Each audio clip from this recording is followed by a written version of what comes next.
Liquor కుంభకోణానికి సంబంధించి కీలకమైన పరిణామాలు చోటు చేసుకున్నాయి. ఒకసారి నా వీడియోలు ఫాలో అయ్యేటటువంటి వాళ్ళకి మొన్నే చెప్పాను.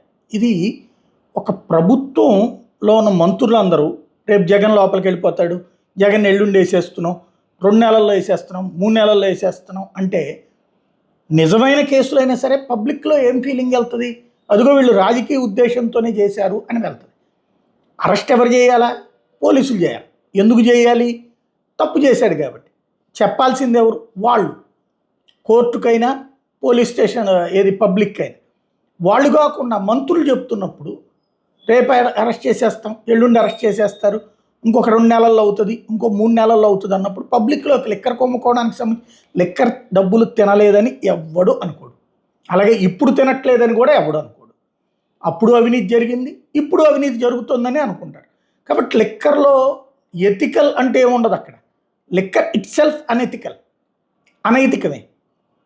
దాంట్లో ఒకళ్ళు చేస్తే నైతికం, ఒకళ్ళు చేస్తే అనైతికం ఏమి ఉండదు. కాబట్టి ఇక్కడ కథ నడుస్తుంది. ఇంకోటి, అప్పుడు పైనుంచి తింటే ఇప్పుడు కింద నుంచి కూడా తింటున్నటువంటి పని.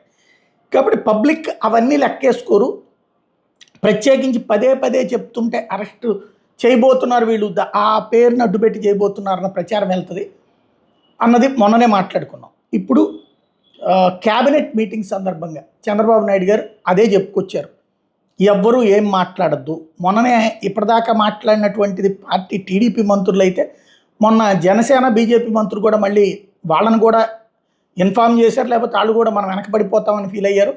సత్యకుమార్ యాదవ్ కావచ్చు, ఇటు పక్కన కందులు దుర్గేష్ కావచ్చు, వీళ్ళందరూ కూడా మాట్లాడారు లిక్కర్లో అరెస్ట్ అవుతాడు. బీజేపీ కూడా మాట్లాడింది, మాధవ్ కూడా మాట్లాడారు. ఈ సందర్భంలో ఎవరూ దాని గురించి మాట్లాడద్దు, చట్టం తన పని తాను చేసుకుపోతుంది, దాని గురించి ఎవరు కామెంట్లు చెయ్యొద్దు అంటూ చంద్రబాబు గారు క్యాబినెట్లో సూచించడం అన్నటువంటిది కీలక పరిణామం.